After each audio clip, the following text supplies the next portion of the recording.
Unified 911, anong matutulong namin sa'yo? Anya ti maitulong mi ken kahapon. Anong may tatabang ko sa imo? Unsay akong ikatabang nimo? Ngini makadabang na misal ka no? Sa anumang wika o dialekto, may tulong na darating sa iyo.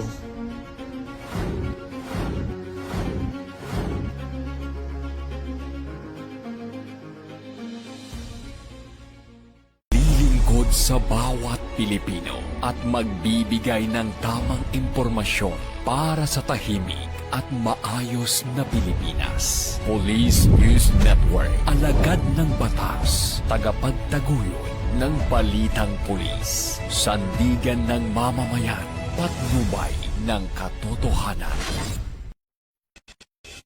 La Campo Crame, maghahatid ng pinakahuling kaganapan at nagbabagang balita. Ito ang PNN Police News Network. At ngayon, ang inyong mga tagapagbalita. Magandang araw, bagong Pilipinas. Ako ang inyong alagad ng batas, tagataguyod ng Balitang Pulis. Patrolwoman Ronalyn Tanggiak ng Regional Mobile Force Battalion ng NCRPO. Maghatid sa inyo ng tamang balita, kwento ng pulis at serbisyo para sa mamamayan. At ito ang PNP News Online, ang pangunahing balita ng Police News Network, alagad ng batas, tagataguyod ng Balitang Pulis.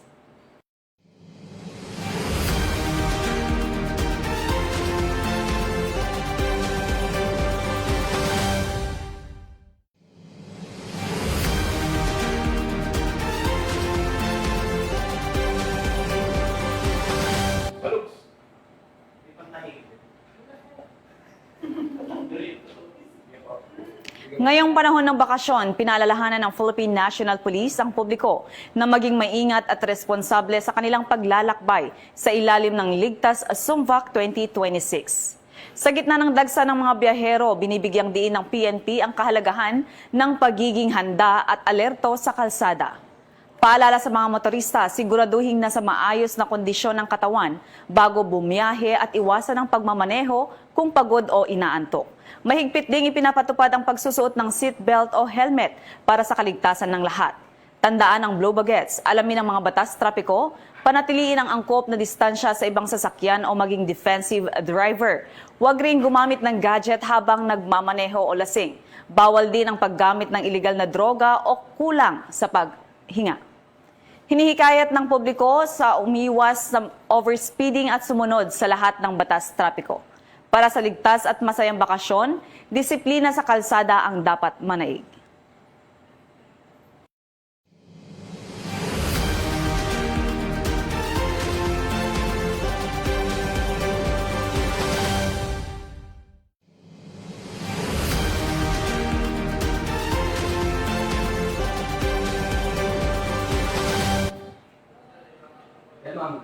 Dumako na tayo sa balita na hatid ng ating mga PNN correspondents.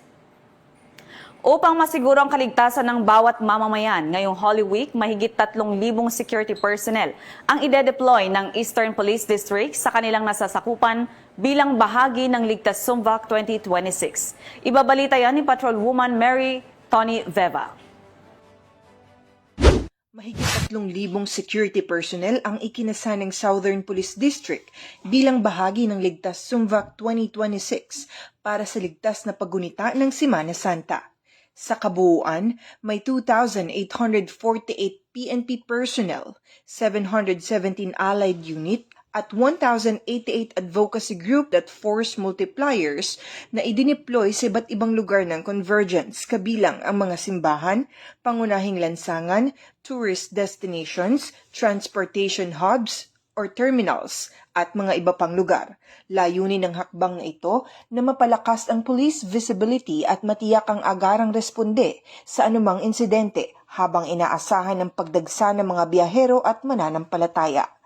Patuloy namang nakikipag-ugnayan ang kapulisan sa iba pang ahensya upang masiguro ang maayos na daloy ng trapiko at kaligtasan ng publiko. Samantala, ayon sa District Director ng SPD, Police Brigadier General Randy Igay Arceo, mahalaga ang kooperasyon ng bawat isa upang mapanatili ang kaayusan.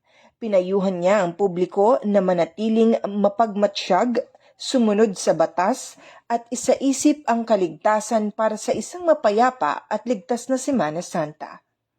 Ito ang bagong PNP para sa bagong Pilipinas, serbisyong mabilis, tapat at nararamdaman.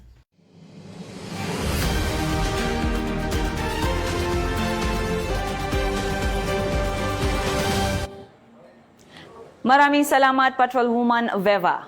Walang kawala sa batas ang dalawang individual na may kasong frustrated murder at may kaugnay sa iligal na droga sa magkakahiwalay na operasyon ng Philippine National Police. Bahagi ito ng pagpapalakas kontra kriminalidad ng kapulisan upang masiguro ang kaligtasan ng publiko sa bansa. Muling magbabalita dyan si Patrolwoman Maritoni Veva. Ang dalawang high-profile na most wanted person sa magkahiwalay na operasyon ng pulisya kahapon lang ng Lunes pasado 5:00 ng hapon. Ang isa dito ay nahuli sa kanyang tinutuluyang bahay sa Paner Street, Barangay Minyan, Norzagaray, Bulacan.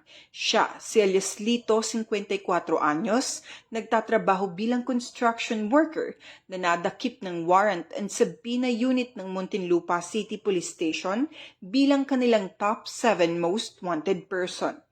Isinilbi ang warrant of arrest laban sa kanya kaugnay ng paglabag sa Comprehensive Dangerous Drugs Act of 2002. Ayon sa pulisya, walang inirekomendang piyansa ang korte para sa kanyang pansamantalang kalayaan. Samantala, timbog naman ang top 6 district level most wanted person sa kaparehong araw bandang 5:00 rin ng hapon. Ang suspect ay kinilalang si Elias Edmar, 37 anyos at naaresto rin sa kanyang tinitirhan sa Chico Street, Masville, Barangay BF Homes, Parañaque City. Nahaharap siya sa kasong frustrated murder kung saan may itinakdang piyansang 200,000 piso. Kapwa rin ipinaalam sa mga sospek ang kanilang mga karapatan bago dinala sa kustodiya ng pulisya para sa tamang dokumentasyon. Mula dito sa Southern Police District, ako ang inyong PNN correspondent, Patrolwoman Maritoni Veva, at ito ang bagong PNP para sa bagong Pilipinas, serbisyong mabilis, tapat at nararamdaman.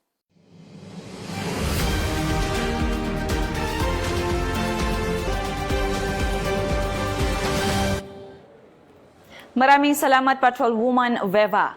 Nagpaalala mga otoridad sa komunidad hinggil sa mahalagang hakbang para sa kaligtasan sa kalsada at makaiwas sa matinding init, lalo na sa mga motorista at mga biyahero. Magbabalita dyan si Patrolwoman Rosalie Umalay. Nagpaalala ang mga otoridad sa publiko hinggil sa mahahalagang hakbang para sa kaligtasan sa kalsada at pag-iwas sa epekto ng matinding init, lalo na sa mga motorista at biyahero. Kabilang sa mga binigyang diin ang pagsusuot ng helmet ng mga nagmumotorsiklo at ang mahigpit na pagbabawal sa pagmamaneho habang nakainom ng alak. Pinayuhan din ang mga driver na tiyaking nasa maayos na kondisyon ang kanilang sasakyan sa pamamagitan ng regular na pag-check ng makina, sapat na gasolina at tamang air pressure ng mga gulong. Samantala, kaugnay sa nararanasang mataas na temperatura, pinayuhan ang publiko na iwasan ang paglabas ng bahay mula sa 10:00 ng umaga hanggang 4:00 ng hapon kung kailan matindi ang sikat ng araw. Inirekomenda rin ang pagsuot ng sombrero o paggamit ng payong bilang proteksyon laban sa init. Ayon sa mga otoridad, mahalagang sundin ang mga paalalang ito upang maiwasan ang aksidente sa kalsada at maprotektahan ang sarili laban sa heat-related illnesses tulad ng heat exhaustion at heat stroke.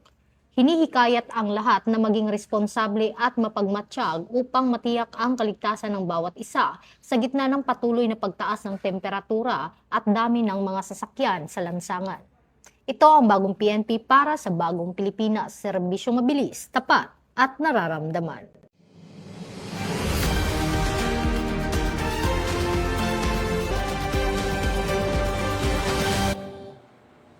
Maraming salamat, Patrolwoman Umalay.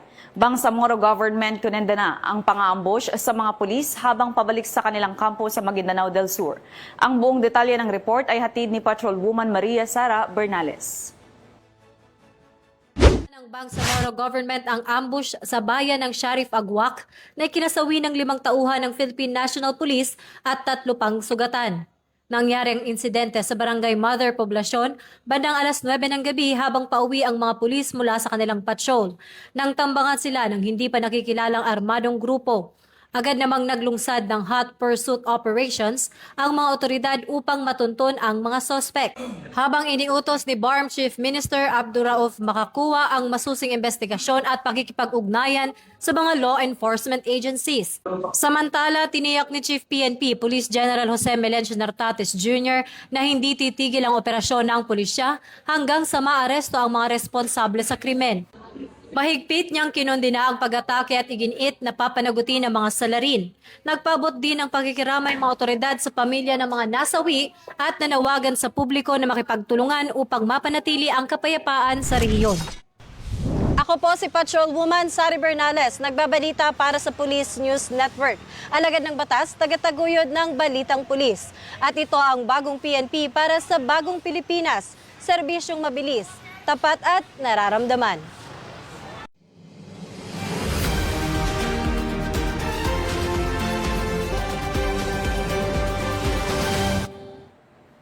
Maraming salamat, Patrolwoman Bernales. Mahigit 13,000 pulis ang ide-deploy ng Police Regional Office 3 bilang paghahanda sa pagdagsa ng mga deboto, biyahero at turista ngayong paparating na Semana Santa. Muling tinutukan niya ni Patrolwoman Maria Sara Bernales.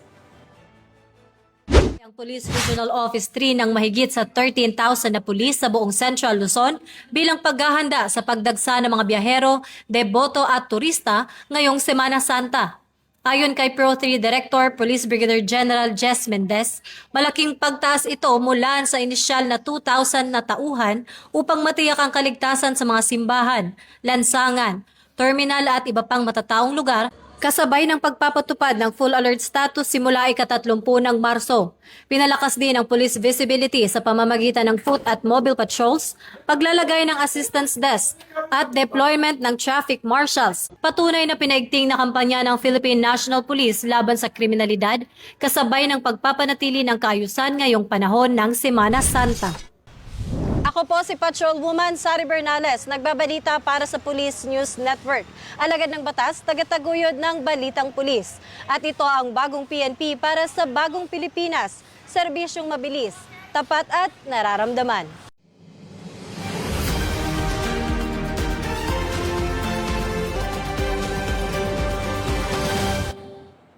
Maraming salamat, Patrolwoman Bernales. PNP pinalakas ang seguridad sa Maguindanao del Sur. Patrolman Adrian Dayaw, magbabalita.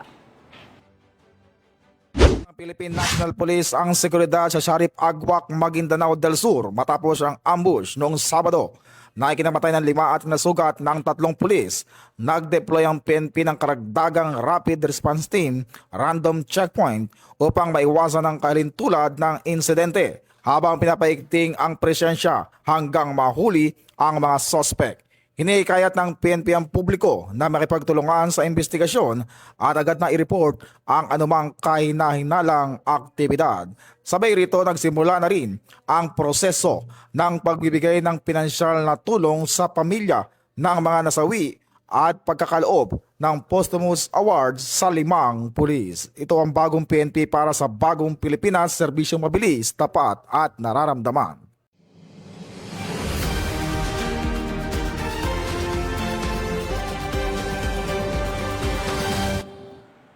At yan ang mga balitang nakalap ng ating mga PNN correspondents mula Luzon, Visayas at Mindanao. Bago tayo magtapos, binabati po natin ng maligayang kaarawan ng Chief ng CRMC, PICA-G Police Colonel Alex Apolonio, Sir.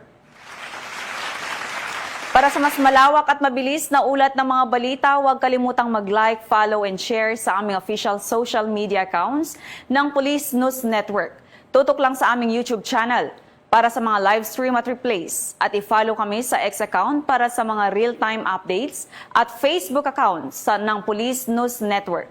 Manatiling mapagmatsyag at laging alam ang totoo. Sa ngalan ng pamunuan ng Philippine National Police, sa pangunguna ni Chief of PNP Police General Jose Melencio C. Nartates Jr. at sa pamumuno ni President Ferdinand Bongbong Marcos Jr., kami ay maglilingkod sa bawat Pilipino at magbibigay ng tama at balanseng balita.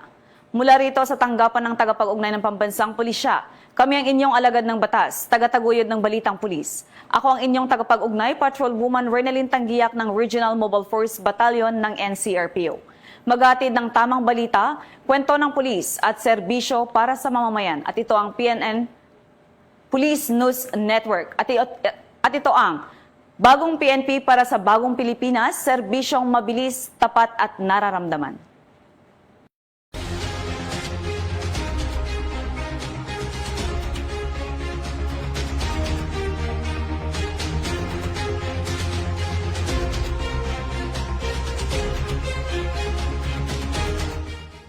Police News Network, alagad ng batas, tagapagtaguyod ng balitang pulis.